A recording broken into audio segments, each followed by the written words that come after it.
Tell me something good, guys, as we're getting started here. If this is your first time, and I see some folks here for the very first time, always exciting to have you with us.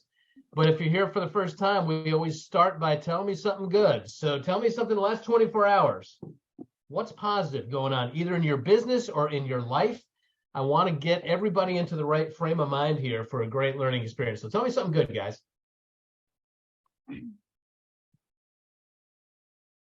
Well, I guess anybody can jump in.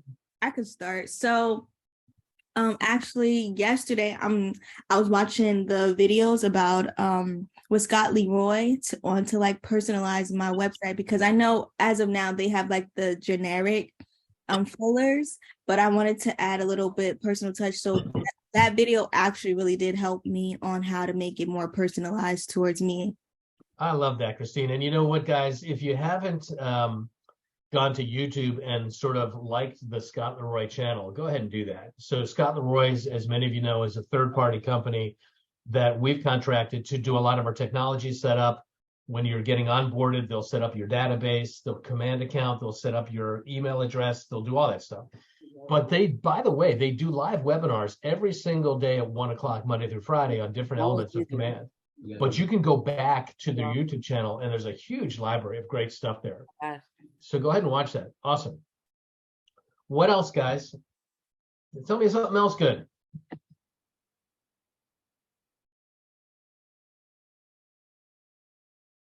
Anybody?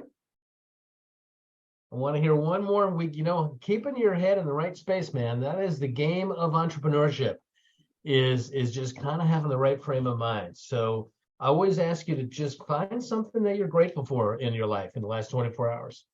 Not all the negative stuff that's out there in the universe, but find something positive, find something grateful. I want to hear one more positive before we move. Hi, Jaleesa. How are you? I'm good. How are you, Hal? Good. Give me something positive. Can be very honest, I was very sick, so I'm very happy with my health. It took a long time to get better. Oh my goodness. I'm sorry to hear that you weren't feeling well. I had a really bad virus, and it really turned into, I don't know, a 2-week thing here.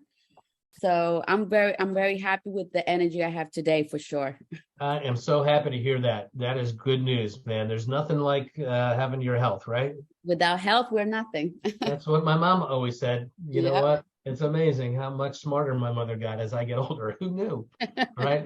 Anyway, let's get rolling, guys. We have a lot to do today. If you can be on camera, I always prefer to have you on camera in an adult learning environment. I know that I see in chat, some of us may be having some difficulties with the Zoom camera. So I guess no worries there. But as much as you can be on camera in an environment like this, the better.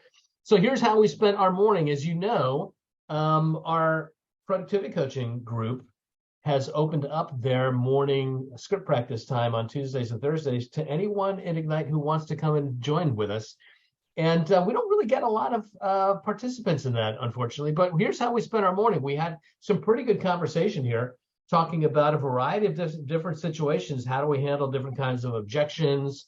And how do we sort of communicate knowledge of the marketplace? So some great conversation there this morning from 9 o'clock until we went to about 10:30 today. And then we stopped because I had my meeting with my coach.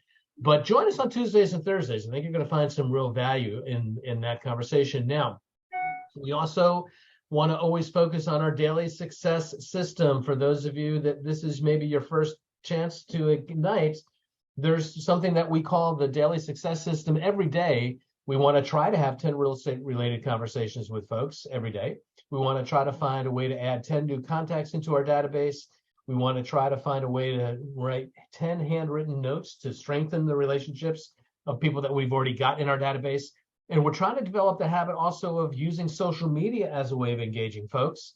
The 10-5-1 is 10 posts, comments on people's posts every day, 10 comments, 10 likes, 5 comments, and 1 either share or 1 direct message. This is a way of engaging people in social. And then we just have these other enrichments, things like taking a class, like Christine did with Scott Leroy. Those are all things that we're doing to create the success in our businesses. And we like to celebrate successes. So we have this leaderboard that we kind of do that. But before we get to the leaderboard, I do want to just check in with folks, because we've also created these accountability pods.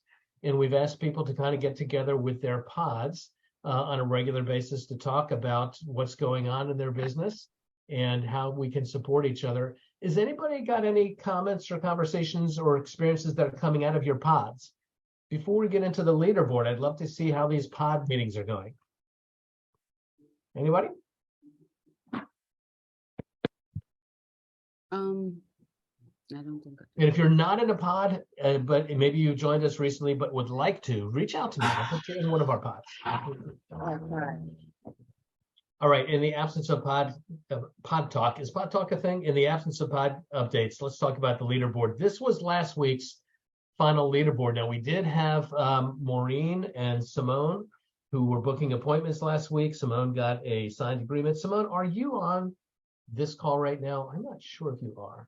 I don't remember seeing you come in. I'm not sure if that was a signed buyer's agency agreement or a signed listing agreement, but congratulations to Simone for signing up some business last week. That was the last week's leaderboard. We also had Olga and Kim and Lauren adding lots of contacts into their database.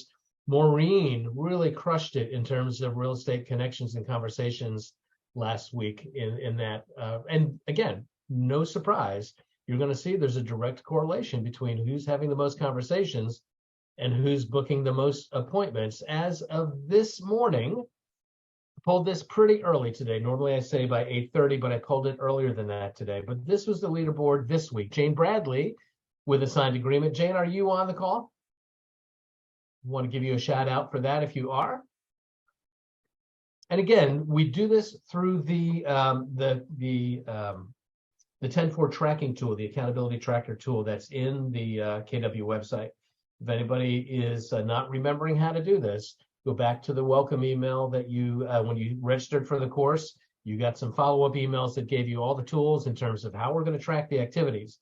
But here's the deal. If you aren't tracking it, you can't influence it.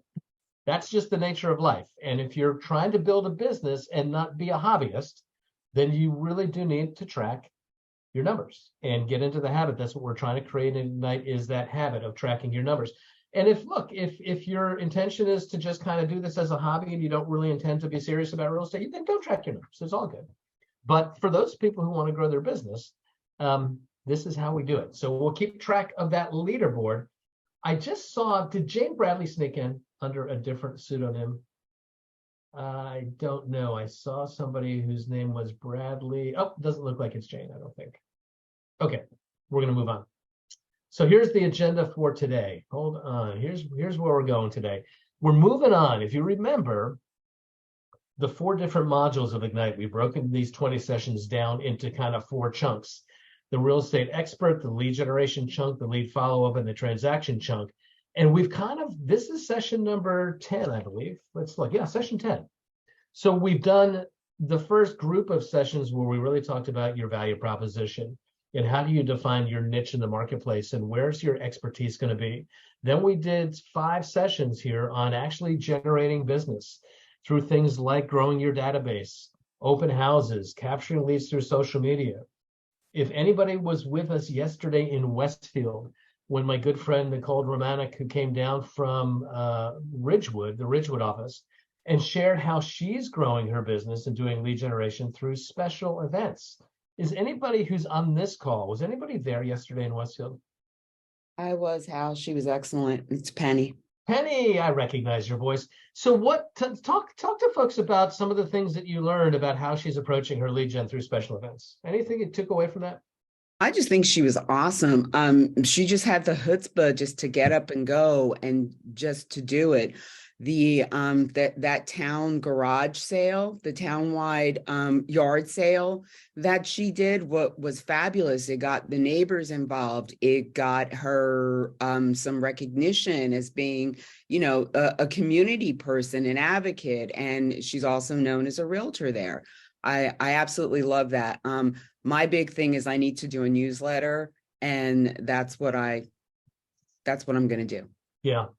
You know, and when we talked in the lead generation modules about all the different things you can do to prospect and all the different things you can do to market, for a lot of us, a newsletter consistently going on a regular basis is one of the things we do. But the thing I'll share about Nicole, I had the good fortune of working with her really since she got started in real estate about 3 years ago. She started as a dual career agent during the pandemic, or just before the pandemic. And she kind of shared her story yesterday, but during the pandemic, she lost her marketing job, essentially is what happened, as a lot of people did.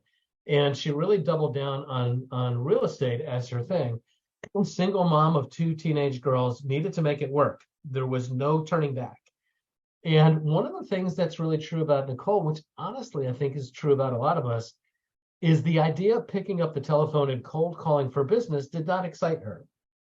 In fact, she would rather kind of get hit in the head with a brick, to be honest with you, than actually pick up the phone every day and randomly call strangers for business. So what she chose to do was these events, hosting the community garage sale, doing things like getting your picture taken with your family with Santa Claus, and then sending those pictures to people to use for their holiday cards, or special events at the dog park for the pet lovers, dog events. Or she's talked about doing town-wide shredded events that are on her schedule, where you get the shredded truck to come to the community pool and people bring their stuff. The point of the matter is, she creates events in her community, invites people to come, captures their information so that she can continue to market to them. And some really great ideas. I mean, I took away some great ideas from her. One of the things that she talked about that I thought was genius is she finds like the hardest restaurants to get a reservation in. And she'll book those reservations. She'll get a couple of blocks, for example, on Valentine's Day. And then she'll call through her database, and to her VIP clients, she'll say, hey, you know what? I don't know what your plans are for Valentine's Day, but I've got a reservation at the XYZ cafe for 7 o'clock that I can't use. Would you be interested in it? Or something like that. Is just a way of, it doesn't cost her a damn thing to do that, except it creates just all kinds of goodwill. And so, look, there's a million ways to generate leads. For most agents, I don't really believe that lead generation is their biggest challenge. We know that without lead generation, we don't have a business. We know that lead generation is job number one. It doesn't matter how good you are at servicing clients if you ain't got any clients. That's just the truth. And so lead generation is job number one. But for most of us, and what Nicole said yesterday, is that if you don't have a really good follow-up system, it doesn't even matter how good you are at generating leads. If you don't have a way of following those up and converting those leads, then nothing matters. So that's where we're going to go in these next modules. We're going to start to talk about, okay, once we've captured leads and grown them, put them in our database, what do we do, right? How do we nurture? How do we convert? And so here's what we're going to do today. We're going to talk about the difference between kind of what's a lead and what's a connection. We're just going to go back and revisit that. We're going to talk about the different ways that you follow up with folks depending on the strength of the relationship that you have. And specifically, we're going to prescribe some strategies and frequencies for how to do it, right? How to do it. So let's get started. And again, anybody has any questions? I don't see a lot of folks. The way the presenter view works when you're on Zoom and running a PowerPoint is I only get to see like 3 of your faces, which is unfortunate for me because I always feel like it's a much better experience when I can kind of see the people that I'm talking to. I may go get another screen and put it in my office somewhere here. But let's get started. Let's talk a little bit about the models. Everything that we do here, that we teach here, is based not just on a whim, it's based on proven models. Yesterday, you got to hear some great models of what Nicole is doing, and she sort of was very clear that the way she's gone from zero in real estate, by the way, she's been in it 3 years.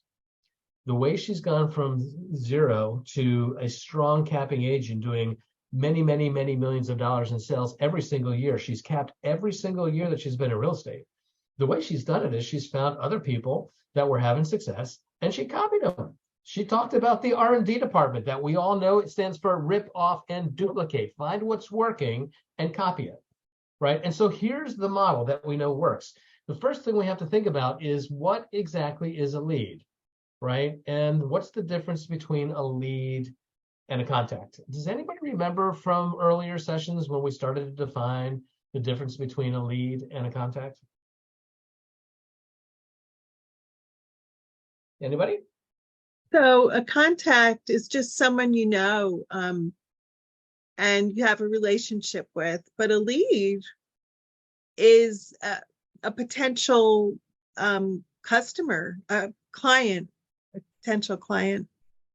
You know, I think you're onto it, Kim. I think the language that we've chosen to use sometimes in Keller Williams and in Command specifically, our database, can be a little confusing. Let me go back and repack this. We think about a lead as anybody who we have access to, anybody who has expressed any kind of interest or has the potential to do business with us, whether we really know them or we don't know them. If we know who they are and we know where they are, and we've got a viable way to reach them, that's going to be a lead. Now, the difference between a lead and a contact is a lead, we really don't have two-way communication with them.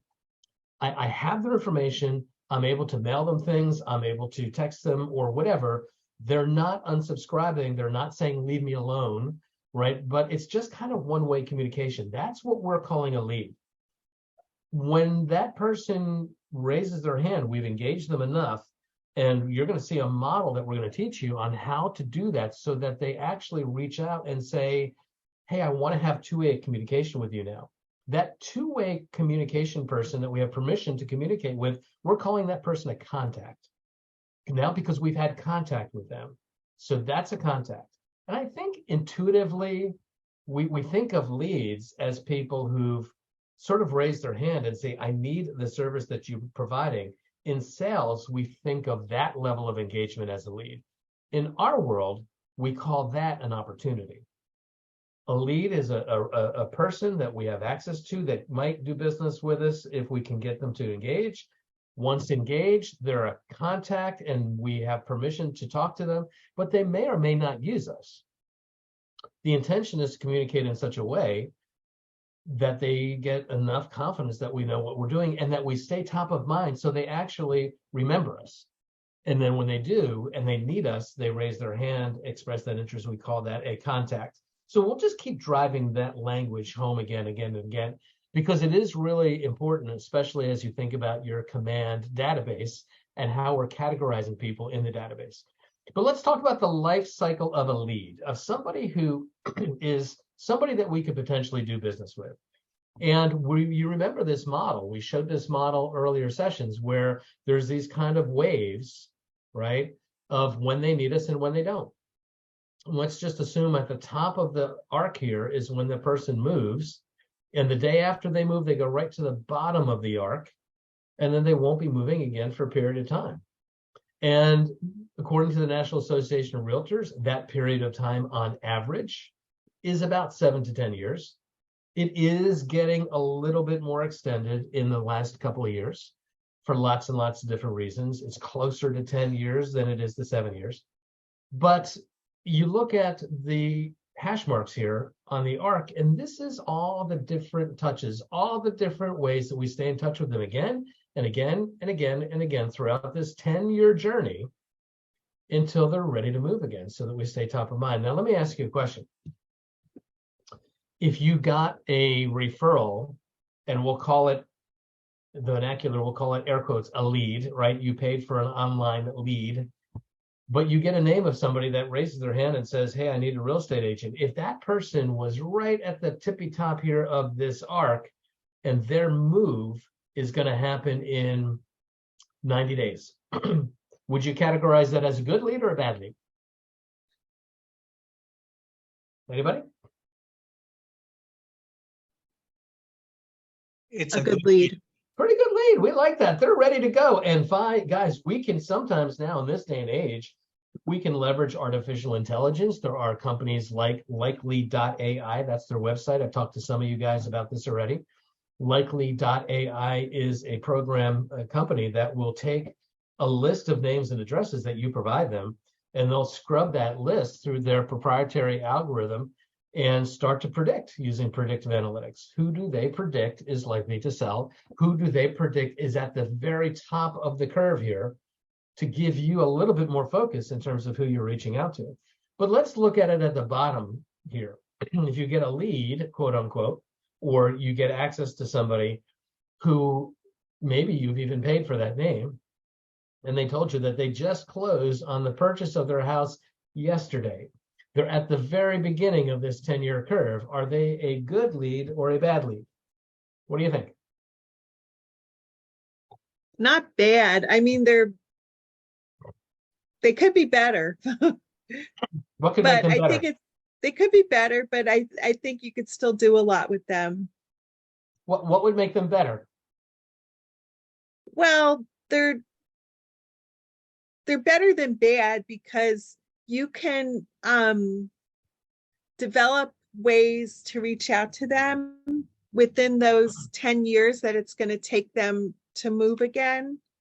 Keep in contact with them. So that would make it better. Yeah. Here's the thing I'm going to just tell you. The language, it's a little bit of a trick question, Kim. The language of better leads or worse leads or good leads or bad leads is the wrong way to think about it. There is no such thing as a bad lead. Everybody needs housing, and we're in the business of providing housing. Either they buy it or they rent it, and some of them invest in it. But this is one of the few things that touches everyone's life.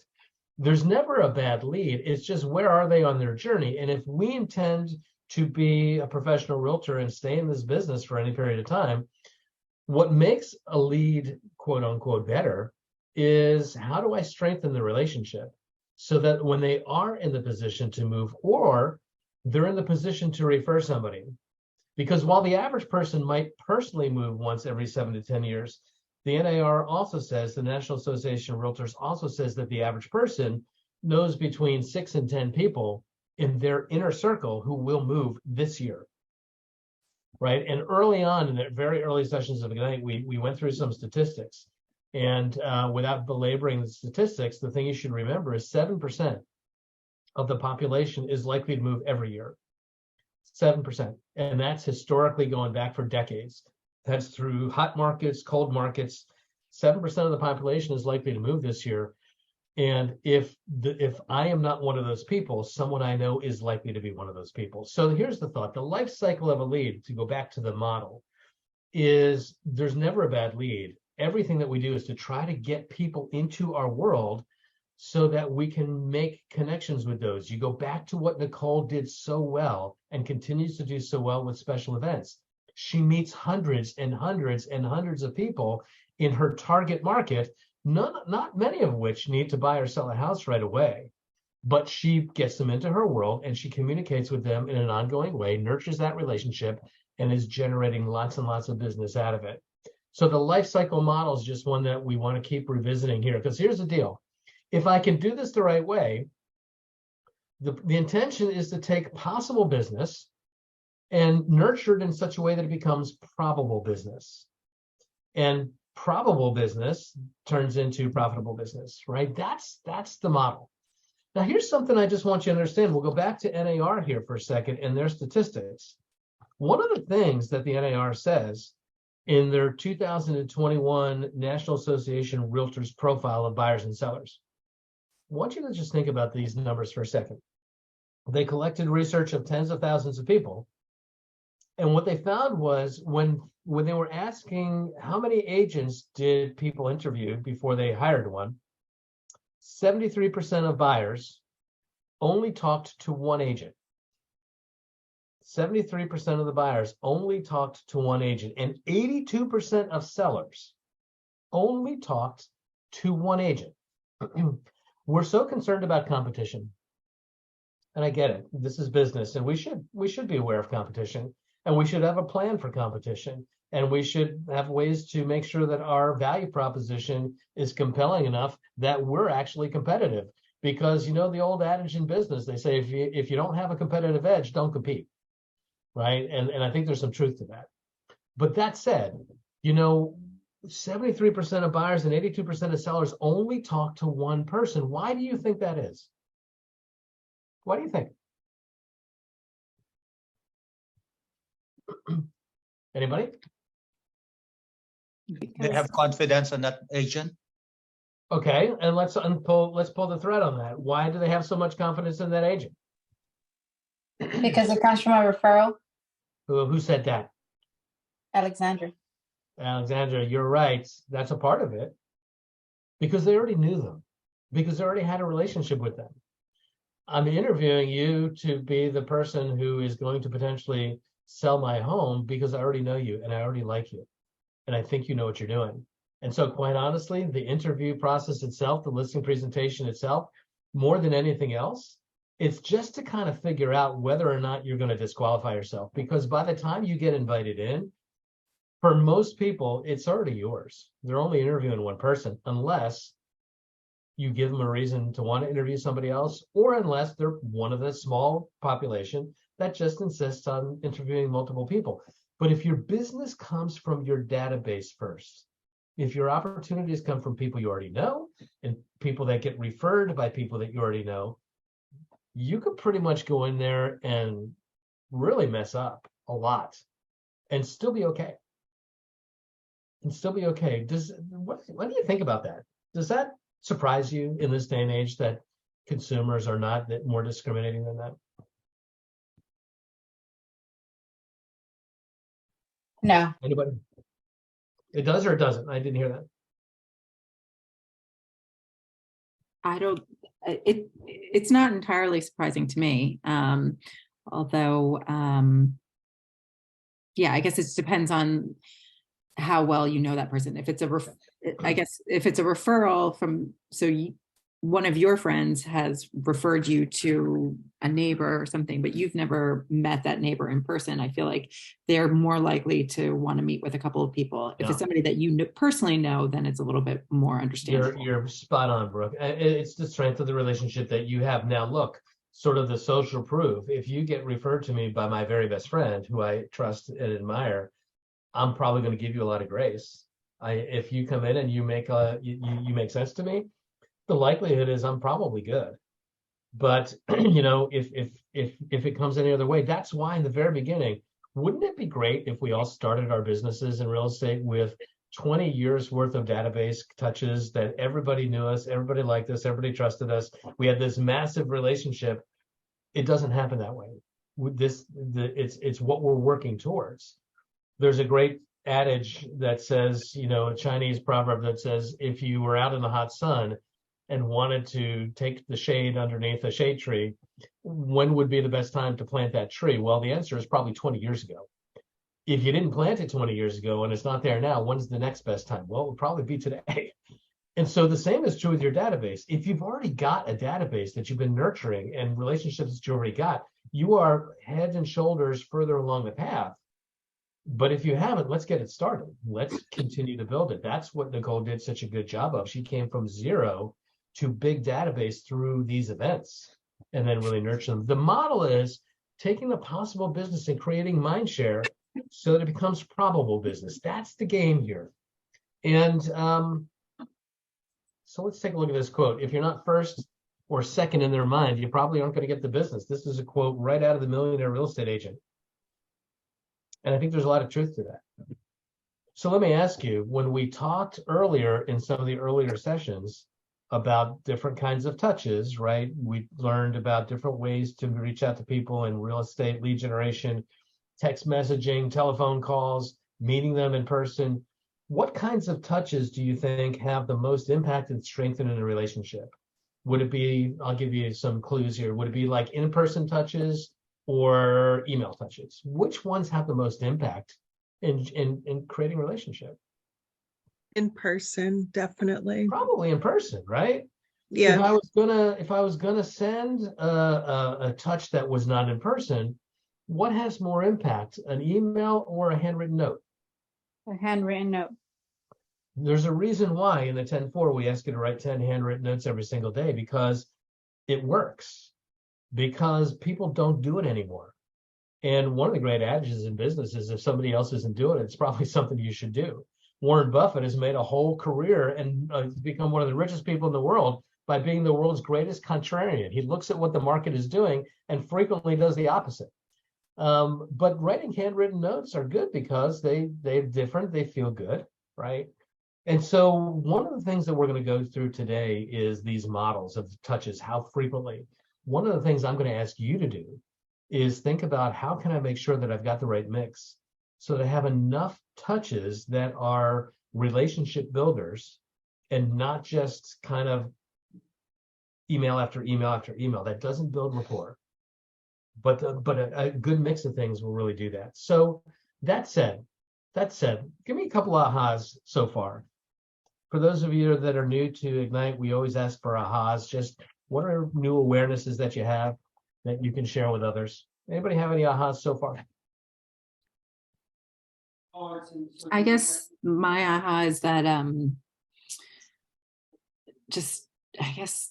mean, it seems kind of late to the game, but just really doubling down on the database and like, you know, rather than kind of spending the effort on sending blanket mailings to people that you've never met and, you know, trying to get in the door, you know, just really Go back to this slide here, Brooke, because I think you're hitting the essence of it, all of it here.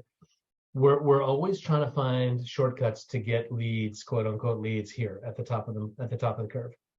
We're looking for the coolest new marketing strategy, the greatest new gimmick, because I want to get people here. And I understand that because we're in a commission-based business that we don't get paid until we find people that are here. I totally get that. But if you really want to build a sustainable business, we've got to get people wherever they are, and we've got to nurture them all along the way. And at some point, what's going to happen is we're going to be top of mind. And we'll get enough of them here if we're constantly feeding the database. So in the beginning, you need to do both. In the beginning, we've got to be building this database every day. That's why the 10-4 is find a way to get 10 new people into this darn database every single day. And I don't even care if you do it by purchasing a list and getting them in there and then starting to try to provide some kind of relationship value that they begin to connect with you. I love the idea of events like Nicole did, because you can meet lots of people. It's faster to meet lots of people all at once. But we've got to make this the core activity, is building this database. And if we haven't done it yet, then let's get started. I was talking to a great agent yesterday who's been in the business now 7 or 8 years, does really good business, has no database, no CRM, the names are just kind of here and there. Got some names in my phone. I got some names in my Garden State MLS under my contacts. I've got a notebook somewhere with people in it, and she's completely disorganized. What ends up happening is that she has to be in hunting mode every day to find people right here, because she doesn't have a systematic way of journeying with them until they get here. And that's what we're trying to undo. You know, and here's the trick. Staying top of mind is the key. It's how do I become remembered when the time is that you need me? So let me just do a little example here. I want to just share with you some research. I'm trying to remember who the folks were who did this. Jack Trout, I believe, and his partner, whose name escapes me, years ago, did research on what we call mind share. Is anybody familiar with what mind share is? Anybody know the concept of market share? What does market share mean? Somebody unmute or put it in chat. So mind share is when it's like, how many brands of potato chips can you like rattle off the top of your head? Like, or how many names do you know of, restaurants in town? It's if market share is what percent of the market do I control, mind share is what percentage of your brain space do I control? Do you remember me? That's the key. And the way that we do it is through repetition. The research tells us that most people, and sometimes I'll do an activity where I'll do just that, Brooke, is I'll pick an item like potato chips or breakfast cereals, and I'll ask people to think in 20 seconds, how many names of breakfast cereals can they rattle off in 20 seconds? And when I do it, and I put somebody on the spot a little bit, and they just start going, cornflakes, Cheerios, boom, boom, boom, 5, 6, 7, 8, they'll come up with 7, 8, or 9 names right off the top of their head. And I can usually tell what their diet is like, because the first ones that they pick are probably the ones in their cupboard.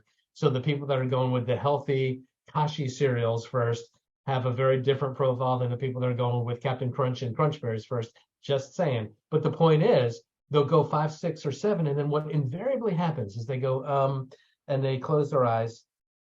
And in that moment, they've hit the max. Because in our brains, we remember everything. Every experience that we have is stored in our brain. But in order to survive in the world, we have to put some of that in long-term memory and some of that in working memory. And your brain decides which are the things that are important enough to keep close and which are the things that are trivial enough that they just have to be buried.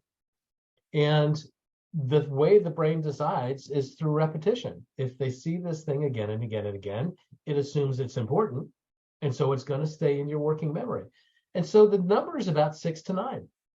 When you ask anybody how many brands of cereal or how many soft drinks you can think of or whatever, you're probably going to go 5, 6, 7, 8, 9 that come quickly, and then you're going to hit the wall.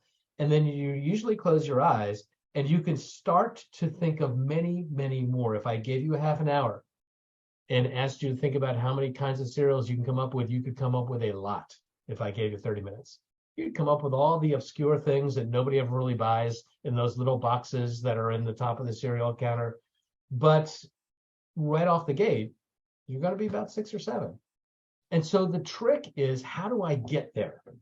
How do I get there? Because realtors are categories just like anything else. And when I asked you, and I did this earlier in our morning session, I asked somebody, do you know the names of the realtors in your market area? And all of us do. We can come up with the people that if my next door neighbor was going to interview a real estate agent, who are the top names that they would put on their short list because they know them? And are we on that list? And if we aren't, we got to get there. We got to get there through repetition so that we can turn possible business into probable business. And that's the game of touches. So that's one of the big ahas I hope you're getting. How do we do it? How do we do it? Well, here's some models. This is the fortune is in the follow-up. This is the mindshare model. And there's 2 different approaches that we've sort of already talked about in the earlier stages of Ignite. One of them is called the 19 to connect. And then the second is called 36 to convert. And we're going to talk about these separately in separate sessions. Today, we're going to focus mostly on the 19 to connect. The fortune is in the follow-up. There should not be a single person who is in your database who is not on some prescribed nature of follow-up. Because if we're not following up, then we don't really have a database. What we have is a bucket of names. And a bucket of names is better than no bucket of names. The agent that I talked to yesterday who has no bucket of names has some of them in her phone, some of them in a notebook, and a couple of names on a cheeseburger wrapper in the back of her car. That's really hard to run a business like that. At least get a bucket of names. But that's not enough, because I'm not following up with them in any systematic way enough that I'll stay top of mind enough for the business to become probable. And that's what we're after here. So here's the model. We're going to unpack this in the 19 to connect model.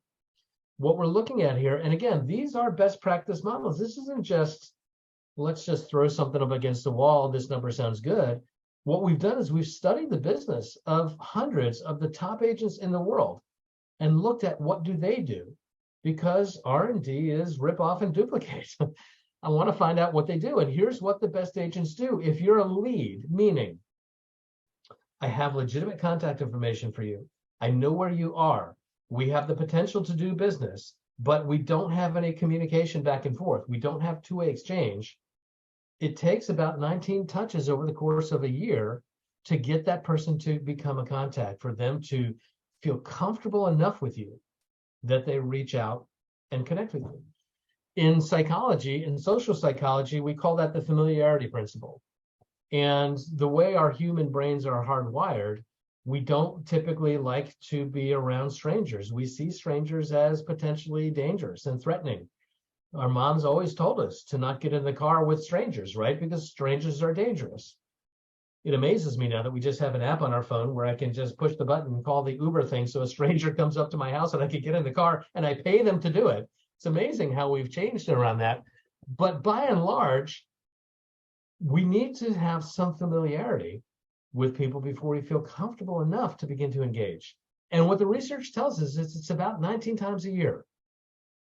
So in the model, the 19 Connect model here, it is made up of touches that are designed to be spread out over 12 months, right? And what we see is some of these are high relational touches. A telephone call is much more relational than an email or a text. By the way, if you're in our coaching groups, one of the things I've been really big on this week, and I'm going to continue to do more of with folks, is teaching people how to send video texts. Because sending video text is not hard. It's simply a function of opening up your phone, opening up your camera, and or even still, you can open up the text, and I won't demonstrate it right now, but I can set a text for somebody, and right when I'm setting up my text, I don't know if you can see it in my camera because of the background. On the bottom of my text field, there's a little button that has a camera. And when I tap on that, it opens up my camera. And I can turn the thing from photo to video, and I can flip it around so it's facing me, and I can record a 15-second conversation. By the way, Brooke, it was great to see you in Ignite today. I'm so happy that you're taking part in this. You've already got a great business, and I'm hoping that you get some ideas to make it even better. Done, send, boom. The text shows up in her phone, and it's me talking. Now you get the best of both worlds. Now you get a visual touch, a real relational touch, and you do it in a different way. But the point of the matter is this: we need a mixture. And in the model spread out over the year, the 19 touch model that really works is 4 phone calls, 12 touches that are maybe monthly emails or newsletters. We heard Penny talking about the fact that she's getting her newsletter right, because this is going to be one of the cornerstones of her touch system. Maybe a market report, maybe a video, etc. 2 of these touches might be promotional events. Maybe I'm going to send you a calendar magnet. Not always a huge fan of calendar magnets. It's funny when you go into a listing appointment and you go into the kitchen and you see the Hall of Fame of all the real estate agents, magnets on the refrigerator, of all the people that didn't make the cut to actually be invited in because they sent the one magnet, but they didn't follow up consistently. They didn't develop a relationship, right?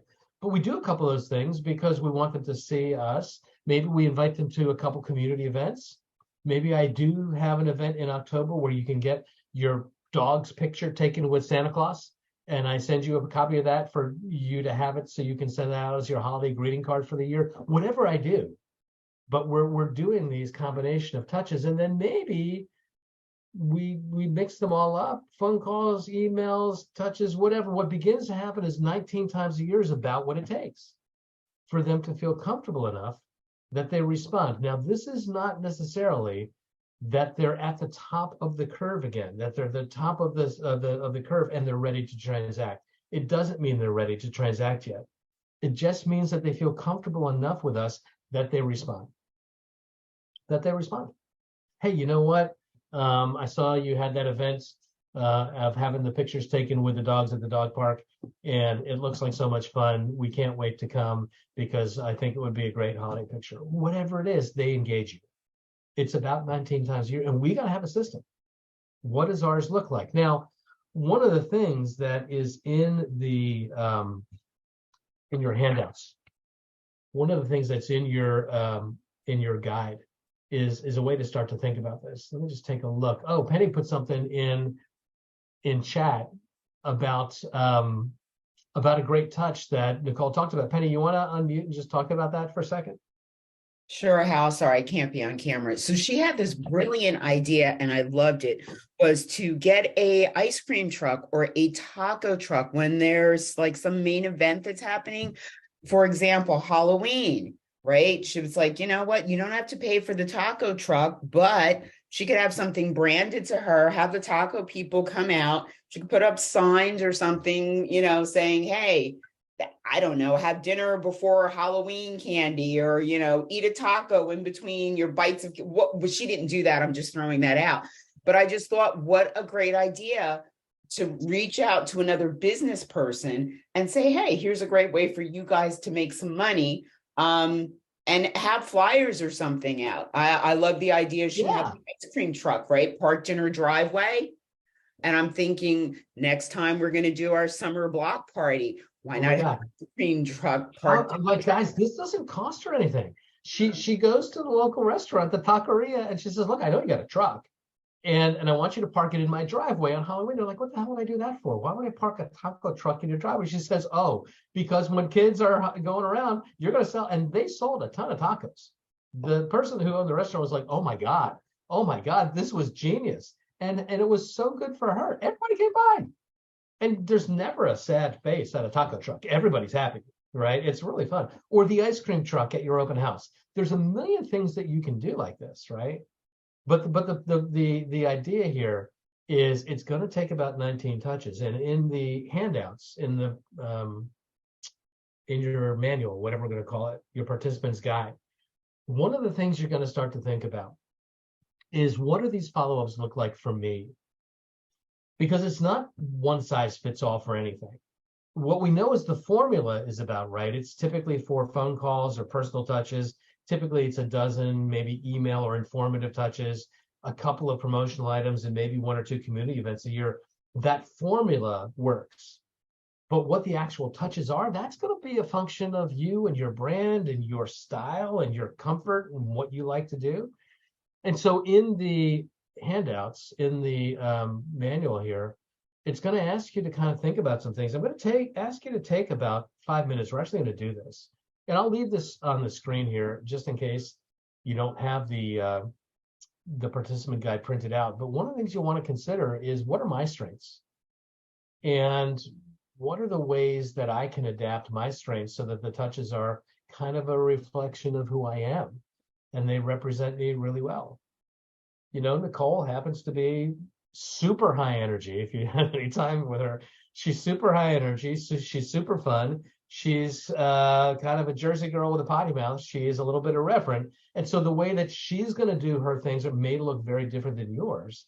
But what is yours going to look like? What are your strengths in working with people? And back in session number 4, we went through the value proposition exercise to start to think about that. What are some of the reasons that you might have to connect with somebody? It's one of the things all the time. I hear agents sometimes talking about door knocking, and they want to go door knocking because they know that that's a technique of how to go out and meet people in their marketplace. And the question I always ask is, okay, what's your reason for knocking on their door?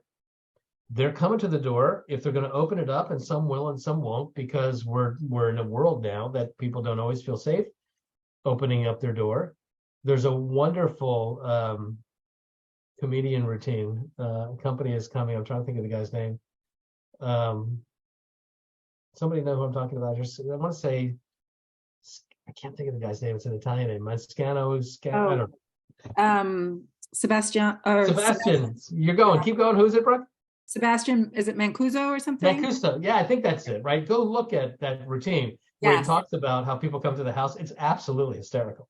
People come to the house, and it used to be companies coming and everybody was super excited, and mom always had an Entenmann's cake put aside, and they would have the Sanka. Remember the Sanka? And the guests got the good stuff. You could never touch the Entenmann's cake because that was for company. Today, somebody rings the doorbell, everybody panics. Oh my God, who's that? Did you have anybody coming? Quick, everybody down. They close the shades. Grandma's doing the army crawl into the kitchen to be safe. I mean, it's a really funny routine, but it is true that people are not as receptive to strangers at their door anymore. So what is your reason for doing it? What are you going to say when you get there? And it's got to be more compelling than, hi, I'm a realtor and I live in your neighborhood. I mean, we have an agent in our coaching program who did that in her neighborhood just this week and had great results. She just went through her neighborhood and where she's lived for a long time, and introduced herself and identified that she lived in the neighborhood and said she was an agent, and if they ever had any needs, she was there to serve them. And she made some great connections, but usually you need a reason. And what's that going to be? Are you going to invite people to the event? And if you're not hosting the event yourself, if there's already an event, could you go door knock and invite people to say, hey, look, the town is hosting blah, blah, blah, Town Founders Day in the center of town on Saturday. And I just wanted you to know about it. It's going to be a blast. Come, right? What does that look like? How am I using conversations to let people know that you're in real estate? How are you using your touches and your conversations to let people know how to contact you and how to refer business to you? How are you building relationships with other local businesses and sending perhaps business their way and letting them know how to send business your way? These are things that either we're purposeful about or we're not. And if we're not purposeful about this, then our 19 touch plan is not going to work, right? What's the best, when is it best for me and my business to time block for lead follow-up? And you know what? Time blocking is so important, right? Time blocking is so important. And Mo, I know that you said you couldn't get your camera on and your microphone to unmute. Can you do that yet? Because I want to just touch on a conversation you and I had last night. Yeah, it works now. Okay. You had a conversation about how important time blocking is for you. And one of the things that you do, which I really liked, and I was talking to my wife about it after our conversation, is you allot a certain amount of time to do certain key activities which are important to you. And your commitment is to do that amount of time, but not specifically blocking that on the calendar in terms of I do it between these hours or that hours. Can you sort of unpack how you think about your time blocks? Okay, so it's like this, because my schedule is, I don't have a specific schedule. I'm a dual career agent, so I don't have a specific schedule in my other career. So it's one of those, every month is different and every week is different. But I know that, for example, I know I need to, I have it here, I need to make or set up 2 capital raising lunches or coffee meetings with potential investors or whatever have you, any meeting that I need 2 times a week. So when I get my monthly schedule from my other job, I decide then that it's going to be on these days. I know that I need to make, let's say, 100 calls a week. When I get the schedule and I see that I have, let's say Monday, Tuesday, Wednesday is when I'm available to make these calls, then I set the schedule and decide, okay, so I'm gonna do this for 2 hours, I'm gonna do this for 2 hours, I'm gonna do this for 2 hours. That allows me the flexibility with the schedule, so I can move things around. Right. And keep track of, like, when I get on the phone, I got on the phone at 8 o'clock, and I keep track of how long I stayed on the phone. If I stayed from 8 to 10, that's great. If my day get interrupted for whatever reason at 9 o'clock, so I know I logged 1 hour, I need 1 more hour today. And I make sure that I fit it in there. So this way it's, the day or the schedule is task oriented and just hope for the best results kind of thing. And look, you give yourself the flexibility to say, look, if my other work schedule means that I'm not free from 9 o'clock until 11 o'clock, I know that I have to do this for 2 hours. I'll just put that in a different part of the day. Your commitment is to do the activity for a set amount of time in the block, and you're leaving yourself the flexibility to put that block wherever your other work schedule dictates that you have to do it, right? Exactly. And that works really, really well, I think. And it has. And I was making calls one of the listings I got in the past year. I was making calls, and the guy was like, "Can you show up here in 30 minutes?" I'm like, "Yeah." So I got off the phone, shut down the computer, shut down the calls, everything, and went over there, met with him, had a signed listing right there, listing agreement right there. And then I went back, when I finished everything, I went back and finished the rest of my time on the phone that I needed to finish. It gives you the flexibility to manage your business better when you do time blocks. I know that there's, like, they call it the power hour between 8:30 and 9:30 and all that good stuff. But, you know, in this kind of business, you can't always decide that it's not like a shop where you're going to open from 7 o'clock to 3 o'clock or what have you. And if your other career is such that those hours can be unpredictable, or if your life just is like that, if you have kids, and, you know, let's face it, when you got kids or whatever, your calendar is flexible. But the thing we want to think about here is, look, what's the best time for me to do this? And or how much time should I consistently put aside to do this, right? How much time should it take to reach out to a lead? This is the speed to lead kind of a thing. When somebody reaches out to me for the first time, how much time is going to be my standard before I get back to them? And I'll tell you, you know, speed matters. Speed matters. You know, when I worked for another brokerage years ago, I can't say their name out loud because I don't work for them anymore. And it says in my non-compete that if I mention their name on a Zoom call, I get hit by lightning, which I don't want to do. But their colors in their signs are yellow and black. And some of you may know who I'm talking about. They look like school buses. And the color. Hey, shh, don't say that. I don't want to get hit by lightning. That wasn't me. Anyway, here's the deal. they had a call center. They would attract online leads, and people would either fill out the web form or they would call in.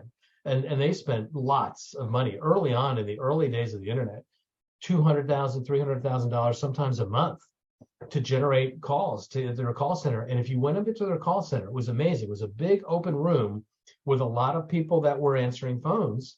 And there was a giant big board, like at the airport, like the flight board. And there, as people would call in, there would be a timer. How long are they in the queue? And the goal there was to not only answer that phone call, but to do some preliminary qualifying and to hand that off as a warm lead to an agent within a very tight window of time. And the other thing was, when somebody filled out a web form, the intention was to go from the moment that web form was completed to a phone call to them within 30 seconds. And the reason why is because speed to lead matters, and it made an impact. If I hit send on the web form and within 30 seconds I get a phone call from that company, that gets your attention. And so one of the things we have to think about is, if we're developing our 19 touch plan, how are we going to wrap our arms around all these things? What are my strengths? How do I adapt them? What are the reasons that I'm going to contact? What am I going to lead with? What am I offering? Right? That gives me a reason to call. And I want you to we'll just take 3 or 4 minutes. And again, in the handouts, there's a worksheet, and I want you to just start thinking about these things and writing down some answers. For now, I'll just close the camera. We'll go 2 or 3 minutes. We're just going to start thinking about this, but we do need to think about it.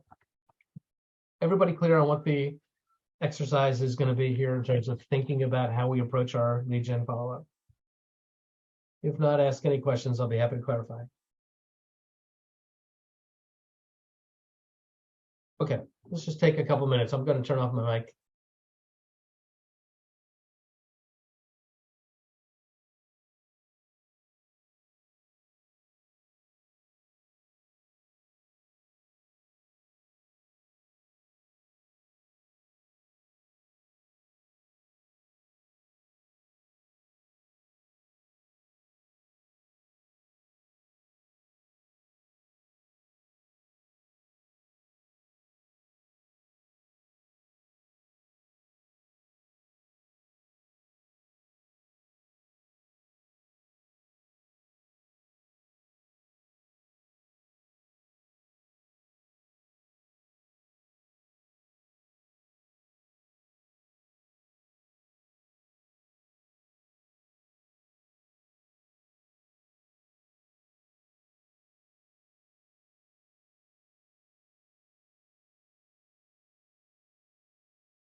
All right, in the interest of time, I'm going to jump back in here.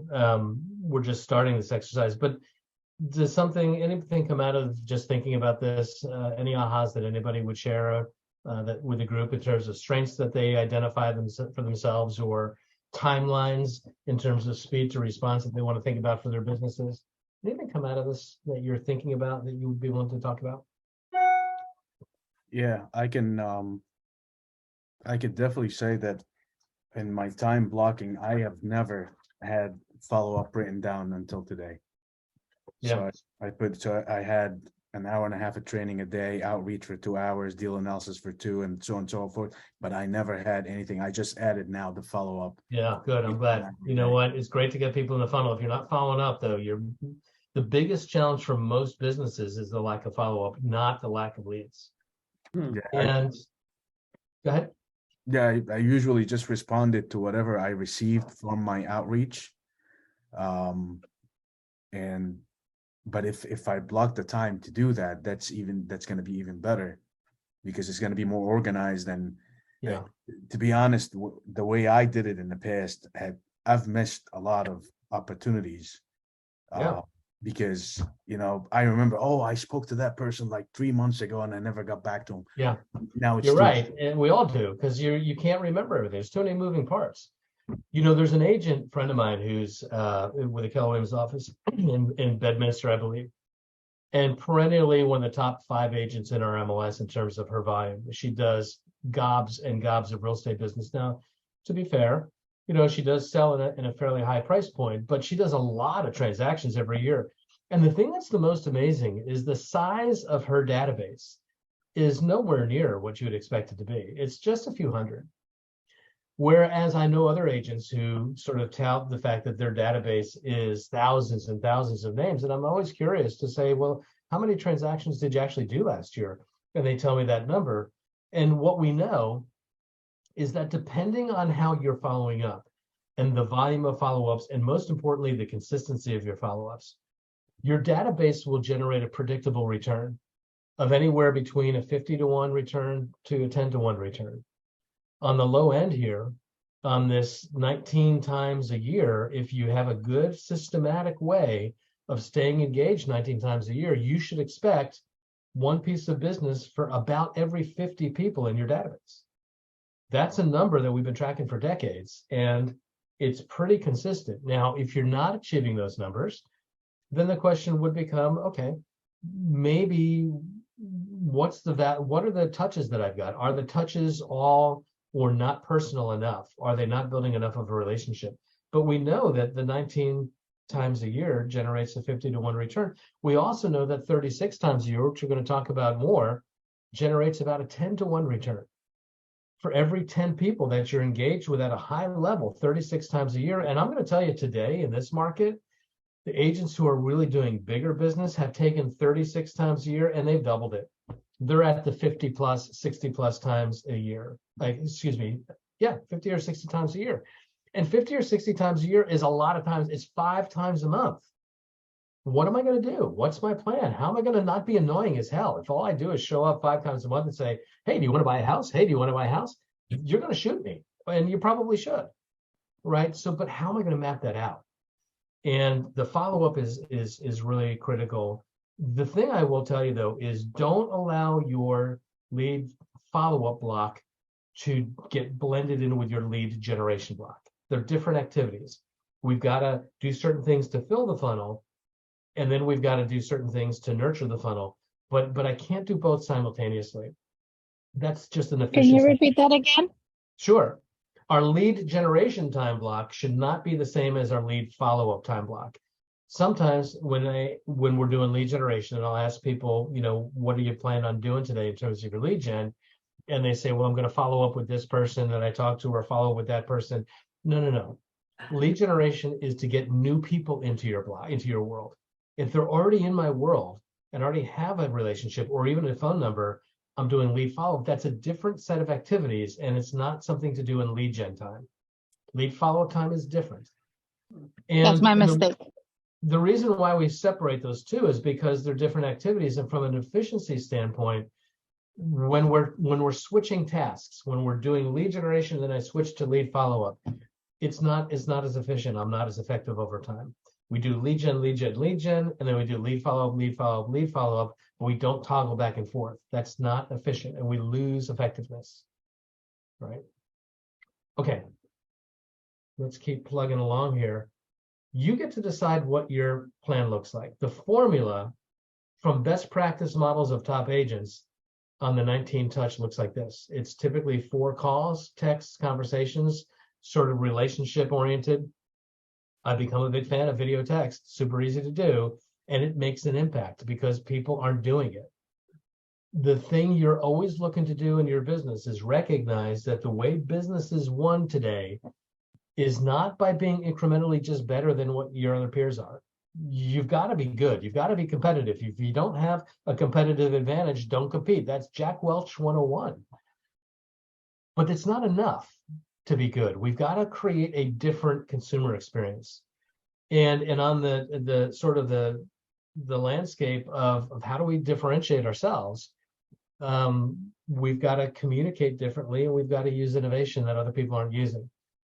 Video texts checks both of those boxes, but it's 4 of those a year. And then here's the 12 touches. It could be an email newsletter. It could be a paper newsletter. It could be a market report. It could be a market video. It could be a combination of maybe a birthday card, maybe a market report, 4 reports, maybe 4 informational things, videos in terms of what's going on in the community. Guys, I can't underscore enough how important video has become today. YouTube is absolutely one of the greatest search engines out there. People go to YouTube to learn stuff. It's not really social media the way that Instagram and Facebook are, but we go to YouTube to figure out everything from how to change the tire to how to get a chicken franchise recipe. We go there all the time. And the agents who are super, super smart and are building their business at a high level understand that marketing right now is communicating information. It's not just showing up and saying, here I am. That's not enough. I've got to create content that either entertains or informs. The Tickety Talk is the place where a lot of people go to be entertained. I don't use that channel much. I don't understand it, and I do need to become more versed in it. But I will tell you that YouTube is a channel that people go to all the time, and we can create a space where we can share relevant information on these video platforms. Maybe it's a couple of information emails. Maybe it's a neighborhood newsletter. What is it going to look like for you? You get to decide because it's your business. What do your promotional pieces look like? Right? What do your community events look like? But you get to decide, and we need to be purposeful about it. And I'm going to tell you that you want to think about this in some part based on the type of lead that you're getting, the lead source. And we'll talk more about this in a minute. But if I meet you at an open house, the things that I'm going to follow up with are probably going to be different than if I meet you at a community event. I'll probably have in my follow-ups here, if I meet you at an open house, things that have to do with borrowing money and taking out mortgages. If I meet you at a community event, the things I may follow up with are more community events. The intention of the 19 touch plan is to foster engagement. It's not to communicate in an ongoing way. It's just to try to find out what are the ways that I can bait you to stay in a two-way relationship with me. And again, even if I've had a great conversation at an open house or a community event, if we're not communicating back and forth consistently, you're still a lead. Even though we met at the dog park event, but you're not responding to anything else that I do, you're still just a lead until you engage. This model is what promotes engagement. Thoughts, feedback, questions, concerns, so much. You get to decide what yours looks like. Now, some of them will have a cost associated with it. So figure that out. For example, if I'm going to send a birthday card, it's probably going to cost postage and a card and time and all that stuff. So what's my budget for this? If I'm going to do a promotional event, like create a calendar and send it out, there's going to be a cost for that. The texts and the phone calls are free. Maybe the email things can be free, but some of these things have a cost. And certainly if I'm going to do a neighborhood event, is that the cost is just time, or do I have to actually pay for some of that as well? Maybe I'm going to do a Shred It truck event. One of the things that Nicole talked about, she hasn't done one, but she's thinking about it. And lots of agents I know have. They pay the Shred It company to send their big shredding truck. You park it you get the permission of the town to park it at the community center on a Saturday morning for 2 hours. And people come and they register, so I get their information and they can shred a couple of boxes of stuff. But I got to pay that company to send their truck. So there's a cost to that. And maybe I'll get some sponsors to help me and defray that cost. But we think about all these different things in terms of what this plan costs, because if I'm putting 200 people a month into this plan, and it's going to cost me $10 to run this plan from beginning to end, then 200 people getting put on it times $10 a head is, I just put a $2,000 liability on my business? Do I have the revenue yet to cover that? Because don't make the mistake that I did. And I'm going to tell you all the mistakes that I made, and I made a ton of them. But one of the mistakes that I made early on is I had this genius idea that when I got into real estate, my daughter was in second grade. And so I got the school directory because I said, look, I'm going to see all these parents for years, probably, at all the things. And so I kind of started to do some direct mail outreach to hundreds and hundreds of people in my name, in the school directory. It was a big school.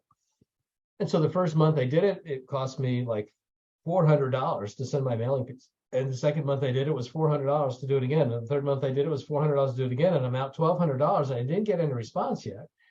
And then I got discouraged and I said, well, this is stupid. I'm just throwing good money after bad. And I stopped. And I probably would have done better if I took $1,200, tied it to a rock and threw it in the Rahway River. I would have been better off had I started with a smaller group of people that I could have afforded to send my monthly mailers to every single month until I started generating revenue. I would have been smarter to start with just 50 every month because I could have afforded that. And as I had my first closing and started having money coming in, I went from 50 to 75 and then 75 to 100. And I lead with revenue. As revenue comes in, I scale it up. I started too big and I couldn't sustain it. And then it was just complete bust. Don't do that, but think about what's the mix of touches that you can do for free and what's the mix of touches that have a cost. And as your business is scaling up, if you don't have dollars, change this out so that it's more free touches and layer it in with more expensive touches as you got revenue. But have a purposeful and intentional plan here. Maybe a virtual birthday card, Christine puts. Yeah, you can do that. Want to hear something that's really cool? I'm going to just keep going back and sharing ideas that I got yesterday because Nicole is so good at this. She asks people when they register for things, she asks for their contact information. We're going to talk in other sessions we've talked about, but what do you gather? I want your name. I want your address. I want your contact information, like your email, cell phone number, whatever. She always insists on asking people to cough up their birthday on every registration thing that she does. And why do you think she gets their birthday?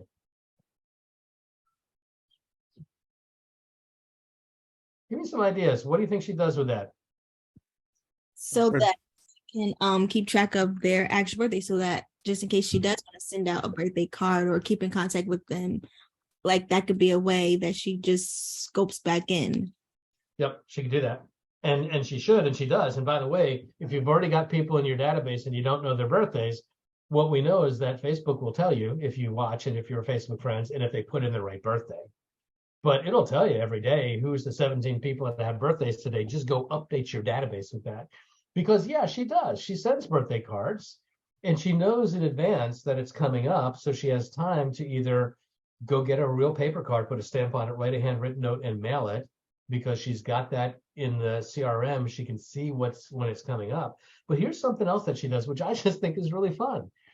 Go back to the restaurants. And she knows that there's certain restaurants that are really fun restaurants in town that everybody likes to go to that are sometimes hard to get a reservation for.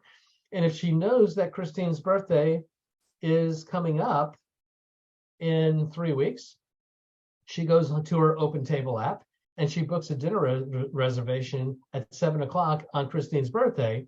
And then about 2 weeks before, she calls up and she says, oh, you know what? I was thinking about you. Look, I know your birthday's coming up in a couple of weeks, and I don't know if you have any plans or not, but because I hadn't really spoken to you about it and I had the opportunity, I booked a 7 o'clock dinner on your birthday at the XYZ Cafe. And it's available for you. If you want it, it's yours. If you don't want it, no worries. I'll cancel it for you. But it's just such a special place to have a birthday. And I just thought if you hadn't had plans, maybe you'd want to go there. How much does that cost? How do you think her friends feel when she does that? Oh my God, that was so thoughtful. And even if they can't use it and she has to cancel it, it didn't cost her anything. It didn't cost her anything. Or I'll give you another one. You know, I have friends who do this. There's a place that I love called 90 Acres. Has anybody ever been to 90 Acres? It's a restaurant out in Somerset County. A very exclusive, very wonderful place. Hard to get a reservation. They're booking usually like 90 days out at minimum. And I have a friend who just goes out there and books like a couple Saturday and Sunday. Now he's not in real estate sales. He's actually a drug rep. I know him from my days in healthcare. He's a drug rep, and he books out these reservations 7 o'clock on a Saturday. The hardest ticket to get of all time in this place is 7 o'clock on a Saturday. So he has to do it 3 months, 5 months, 6 months out. But as soon as he can get one, he books one, and then 2 weeks later he books another one. He's got this constant stream of Saturday night reservations at 90 acres. And then what he does is he just goes through his client list and he calls people up, and he's got like 3 or 4 people that he calls up this time, and he says, you know what? Had this reservation for dinner. It's like a week out now or 2 weeks out, so people can plan a little bit. You know what? I had reservations for 90 acres for Saturday, the 28th at 7 o'clock. And unfortunately my plans changed and I couldn't take it, but it's just such a great spot. I'm just curious, could you use it? Because if you can use it, I'll just give it to you.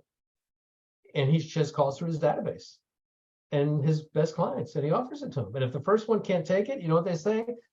You know what? I can't do that. I got my son's basketball game, but oh my God, I can't believe that you thought of me for that. That was so cool. It just strengthens the relationship, and he goes to the next one. And guys, it cost him nothing. He just booked a reservation. They go and have dinner. They pay for the dinner.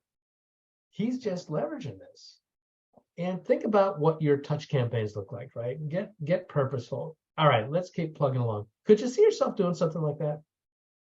Yes. Oh my God. I got another friend who's a drug rep, and in his business, they do have perks. They do have tickets to, baseball games and football games and whatever it is. And look, they're in the business of giving those things away because it nurtures the relationships. And so think about how you can leverage that. Okay, make an impact. Know what your value proposition is. And guys, one of the things that you can do, I want to go back for a second on Speed to Lead. I neglected to say this.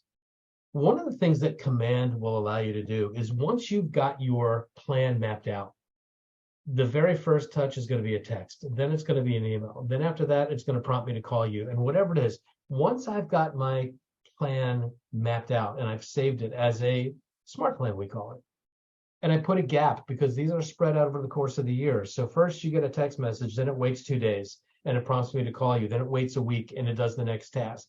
We spread them out. But what you can do is create a trigger event in Command. And what does that mean? That means when I tag somebody as an open house guest or an open house lead, when I set up in my smart plan a trigger event, and it's usually the way you've tagged it. The moment I tag you that way, it sends the first text and then starts the dominoes falling. So you don't have to manually go in to do it. I would, if I was going to, for example, do open houses, I would have an open house 19 touch follow-up plan that says, what do I do first? What do I do second? What do I do third? The moment you sign into my open house, I'm going to put you in my database and tag you as an open house guest, and then the plan is running. And use the trigger events to do that, right? Super important. All right, what questions do you have as we're moving along here? Make an impact, focus on the value. Now, here's the deal. There's a lot of different things that add value, and different people are going to see value in different things. One of the things is we go back to the lead source, because depending on the lead source and how that lead comes in, my 19 touch follow-up plan may include different information. Like I mentioned before, an open house guest is probably going to get information about qualifying to buy a house. A guest that I meet at a community event is probably going to get information about the community. I may need to have a series of different follow-ups. This is my open house 19 touch plan. This is my community event 19 touch plan. This is, and different ones for different situations. But think about what the things that you could put in these touches that would add value for them and structure it accordingly, right? Super important to think about. All right, I am going to move here because we're going to go deeper on this as well. But I want to get to this part. Once we have done our 19 touches, we're engaged over the course of a year. They're seeing me again and again and again. And in the beginning, especially if it's just a totally cold random lead, if I've just purchased a list of potential people to do business with and I don't know anything about you, my 19 touch plan is going to probably have to be pretty generic. I'm going to have a little bit of touches that have this value proposition and a little bit of touches that have this kind of value proposition, because I don't know which one is going to get your attention.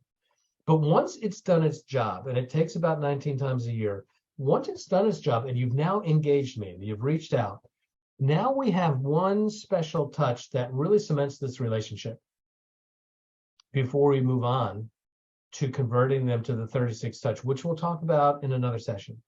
We'll talk about 36 and maybe as far as 60 or 72 touches once we've got two-way exchange to really, really, really drive this relationship.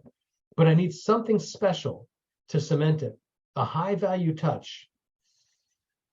We have to think about what that's going to look like. And I'll give you an example. For example, maybe you come to, maybe you're a potential home buyer, and I've been reaching out to you, I've been trying to nurture this relationship 19 times a year, you finally engage. And so what I have a conversation with you, you tell me that you're, not really ready to buy a house right now, but it's something that you'll do in the future, but somehow we've engaged. But I know that home buying is in your future at some point. Maybe my touch is to get a copy of the book, the Keller Inc. book on your buying your home, right? It costs you, $8 or whatever it is, but you get a book that we can get from Amazon. You can buy them lots of different places. That's a high value gift, if you will, that's relevant to them and their needs. What else could you do? I don't know, think about it. Give me some ideas. What could you do as a way of finally acknowledging a relationship and cementing this relationship with some kind of a high value touch? Give me some examples of what you could do. What worked for me in the past was coffee meeting, lunch, things of that sort. I have many of those on weekly basis. That really establishes the relationship, because it's personal, it's face to face, it's over a favorite drink or a meal or something. It's really, it's not salesy, it's not pushy, it's just people getting to know each other. And so you're making, you're doing all this outreach, you've got your time blocked 2 hours a day, you're contacting lots of folks, and at some point somebody says, hey Mo, you know what, I really want to learn more. Boom, dinner date, coffee date, let's go out for a drink. As a matter of fact, the point of all these touches is to get to that one cement.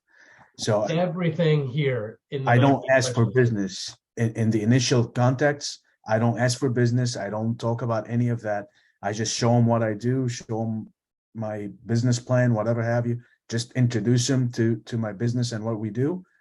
And if they're interested, and once they seal the interest, listen, if you'd like to know more, how about we go out for coffee? You want to get some coffee or maybe lunch or brunch someday, and I'll take you, I'll take you through what I do, and then I go show up with a presentation and whatnot. Also, again, 15 to 20 minutes, nothing long, and that leads to later on to the relationship.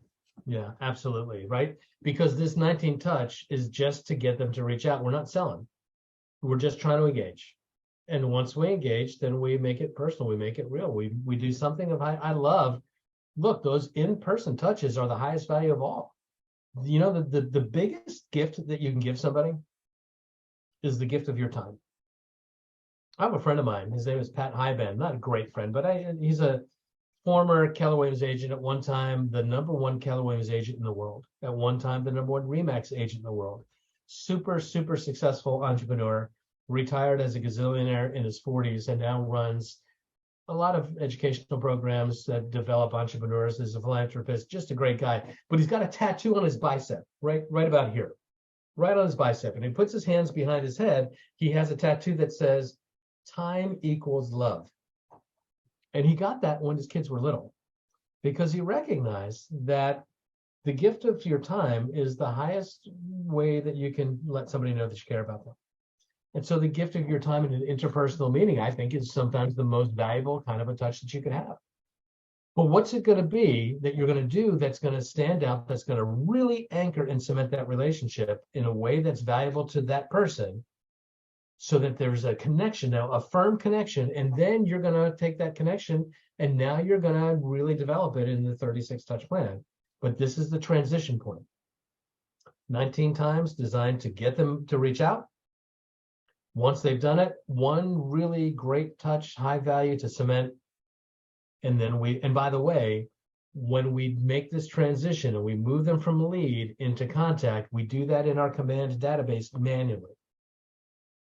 And one of the reasons why we do it manually is because I got to physically turn off the 19 touch plan and turn on the 36 touch plan, because the 19 touch plans are really generic. And if we've had this coffee or this dinner or whatever, and I send a touch that makes it sound like we've never met before, I've kind of unwound all the good that I just did in that meeting. I got to physically go in and turn that one off and have another one ready to go, the 36 touch. And again, back to the model, right? We physically move them in. This is the database lead generation model we talked about in session 2. Lead capture, we do that through our events, through our lead generation. We're going to get people into our world. Once they're in the world, we're going to nurture those leads and form a relationship and move them from leads to contact. And once they've reached out, we continue to nurture those over time through 36 touches. And at some point, we're going to be in the right spot when they're at the top of the curve. We're going to be engaged with them when they're at the top of the curve. There's no such thing as a bad lead. If we get somebody in our funnel and they're at the bottom of the 70-year horizon, so what? Stick with them, and you'll be there when they're at the top. And that's the 36 touch, which we're going to do another day. We're going to wrap this up here at 12:30, but this is where we up the contacts. We do, different kinds of touches. We're going to start to unwind what that could look like. But give me some ahas. Give me some ahas on today. What are you taking away from today? And aha, by the way, for those who are here for the first time, it's not just aha, I've learned something new. It's actually an acronym, according to my friend Mo Anderson, that says it stands for Agents Helping Agents. What insight do you have that you could share that might be useful for somebody else? Follow-up is really important, and having the tools to follow up properly is very, very important. And I'm lacking on that. So that's where I'm going to focus on that, getting my SMART plans realigned, because they're kind of all over the place. Time blocking. Yeah. I don't spend enough time blocking. I look at my calendar and I'll put down the dates of things that I want to attend to make, or the doctor's appointment. And I know that I do my lead gen in the morning, but I don't spend enough time on the lead gen, and I don't time block appropriately. So time blocking, lead gen, follow up, my tools, all the things that I need to strengthen. Thanks. Yeah, good insights, Penny. Can I share something I've learned about schedules? Yes, how? Time blocking. One of the things I learned in real estate, so many reasons why people choose to get into real estate is because they love the idea of time freedom and time flexibility. I don't want to have a job where I go from 8 to 4 every single day and sit at the desk and all that stuff. I want to be free to be my own boss and do what I want to do when I want to do it. And here's the truth. That only happens. Time freedom only happens when you've got financial security. Your financial freedom creates your time freedom. And the way you get time freedom is to time block in the beginning and create enough structure so that you've got revenue coming in, because then you don't have to trade your time for your dollars anymore. Once your business is generating money, you can use leverage to buy your time back. But the mistake we all make is we want to be in real estate because I want to go to work when I want to go to work. And until you've got the discipline and really the habit, you only need enough discipline until you've established the habit of having a time block. And whether you do it like 9 o'clock to 11 o'clock is when I do this task, or whether you do it the way that Mo does it, which is 2 hours a day, I do this task, and I have to move that depending on what my schedule dictates. But until you've developed the habit of living a time-blocked life, you're not going to create the financial income that leads to freedom. Just not going to happen. I'm seeing this. I'm feeling this. So if you don't see me, Hal, you know what I'm doing. I love you, Penny. What else? Hal, Who's got honestly, another aha today? honestly, one of the biggest things for me personally today, and today is my first time on these calls, certainly not the last, is that today really helped me put what I've been doing in perspective and possibly getting it better organized. I haven't been counting the touches, but I have been reaching out. I have an outreach system that I reach out to prospects and I have different lines of business, you know about that already, but and the 19 touches really puts it in perspective. And the main objective is that there's no selling. It's just, let's go out for coffee. Let's meet, let's capture their interest to where they get them to connect with us. Yeah. Get them to reach out and say, hey, I'd like to know more about this or that or anything like that. And during those coffee meetings or lunches or whatever it is, that's when we identify their objectives.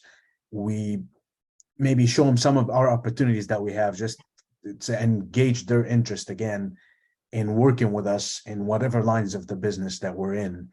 And then the 36 later on is those 36 touches should be designed, or that's what I'm taking away from this, is I'm going to offer them how to reach their objectives, give them reports on their objectives, send them updates, certain opinions, things that I've read, articles, whatever. You're going to tailor yours to the needs of your tribe, and everybody will do it differently. And yet, it's all about having the system, right? And guys, the truth of the matter is, this is the boring part of business. This is, having the system. When you get an opportunity to spend some time around Gary Keller, and I'll be very transparent, I'm not in his top 100 of people that he coaches, and I don't get a Gary Keller audience. But here's a self-made billionaire with a capital B, identified as the most influential guy in this industry for years and years and years. And what he coaches his top agents is to say the biggest challenge you're going to have is that entrepreneurs don't have the stomach for the boredom that comes with the repetition of having great systems. And but until you make peace with that, your business isn't going to grow the way that you want it to. But having great systems and tailoring it to the needs of your tribe, and understanding that it's all about building relationships, so that when the time comes that they need you, that they like you and trust you enough to have that conversation. When Gary Keller says, and we talked about this the other day, your database is your business, he doesn't just mean that if you don't have a good database, you're not going to have a good business. What he means is nurturing the database is your job. And if you do that really well, you'll earn the right to do business with people who like you and trust you enough to give you that opportunity when the time comes. But your job is to nurture the database, because it gives you the right then to do business with people. Your job is not to just do business. It's to nurture the database. All right, anything else before we park it? Hal, this is Eve. I wanted to thank you again, even though I'm participating not at 100%, because a lot of it is the repetition of material that I know. But after 7 years of being in business, I finally started hearing, and don't be like me, guys, but hearing about systems and about putting the plan that makes sense for me. So I knew all of these things separately. You have to do the lead generate. These are different ways to do lead generate. You have to stay in touch and so on. So finally now, thanks to Hal, I saw it. Lead generation is one thing, lead follow-up is another thing, and difference between leads and contacts. So now I know better how to create marketing plan that answers this process. So really, really thank you. Repetition sometimes is that what we need to start hearing. It's amazing. It's amazing. We just hear things differently at different times, and it is repetition. The biggest mistake that adult learners make is they confuse knowing about something with mastering something. And the truth is, really successful adult learners recognize that mastery comes through repetition, because each time you hear it, you'll learn something different. You'll hear it a different way. The white belt in karate knows the exact same moves as the black belt does. The difference is the black belts mastered them through repetition. And if you want to be really successful, what you do is you go back to the foundational core things, and you touch them again and again and again and again, and you keep growing every time you go through it. And that's how you do it. So I'm so glad you're here, Eve. And thank you for sharing that. And time blocking, I finally started doing time blocking. It's already the 3rd week, thanks to one of your earlier sessions and getting back to one thing. And apparently it's not, I'm one of those people who said I'm in real estate because I want freedom. And I I think we all have that fantasy. But at the same time, finally, I was able to hear that, well, that's how I gain my freedom when I time block and I say, this is time for me, this is time for family, this is time for real estate. So really, really thank you for creating this way for us to hear it again. I'm so glad you're here. Thank you for sharing that. Yeah, Hal, you're pretty cool, dude. Thank you so much. I have to tell you, it's making sense, and it's tying together to a point where I can say, oh yeah, these are my holes, these are what I have to fill in. And today, go ahead, Hal. Yeah, go ahead. I'm sorry. No, today it really did that for me. And I was in a very down, negative, Nelly, I understand why some of our realtors seem like they are bipolar. It's like the sales of riding the wave. You're all high when things are great. And then when stuff's not happening, you're like negative Nelly, blah, blah, blah.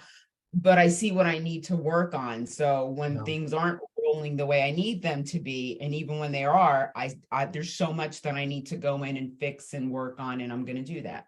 And the thing I was going to say before, Penny, and thank you for sharing that, you are getting momentum right now. And what's happening is the flywheel's beginning to catch. You're getting opportunities. Some of them are going to the closing table. Some of them are falling apart. And I understand the ups and downs of how that is. That's why this is such, Yogi Berra used to say about baseball that 90% of baseball is half mental. Mm-hmm. But the truth of the matter is, in real estate or anything entrepreneurial, your mindset is 90% and your skill is 10%. Keeping your mindset in the right spot. That's why I start with tell me something good, because I know that if you focus on the positives, it pushes out the negatives. And there's plenty of negatives out there. And there's plenty of people that will suck you into their negative Nelly world of why the sky is always falling and why things are never good enough. Run from those people and put yourself in communities of people that are going to lift you up and prop you up. And recognize that the universe is an abundant place and it's going to be fine. But some days you're going to be up and you're going to be down, and it's emotionally exhausting. But I do think affirmation and all the things we can do to manage our mindset is part of the survival mechanism of being an entrepreneur. Otherwise, it gets really hard. Amen. Anyway, you're rocking it, Penny. I'm proud of you. Thank you, Hal.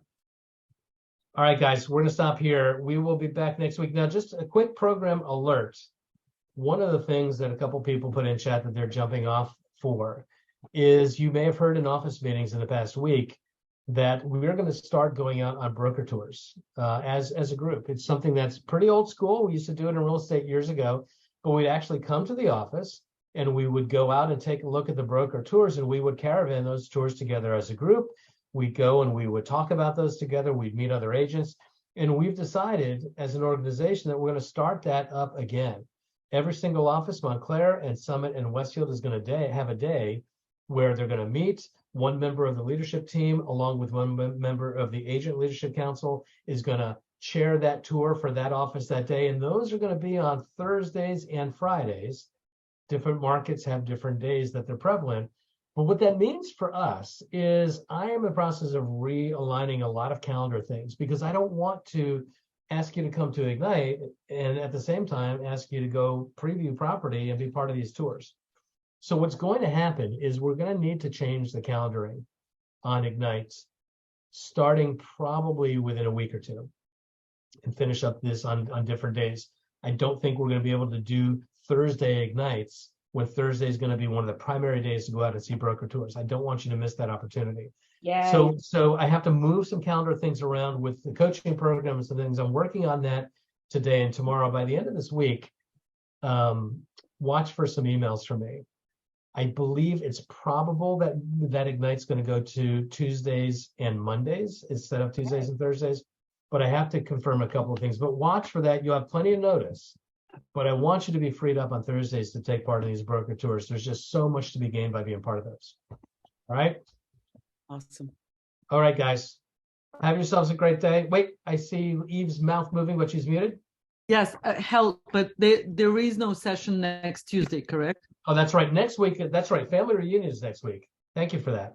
We're skipping next week. So you'll get an email from me just sort of regarding that. We had sort of skipped family reunion week for folks who were going out to Anaheim. So we'll be back. And by the time we come back, we'll have the calendar figured out.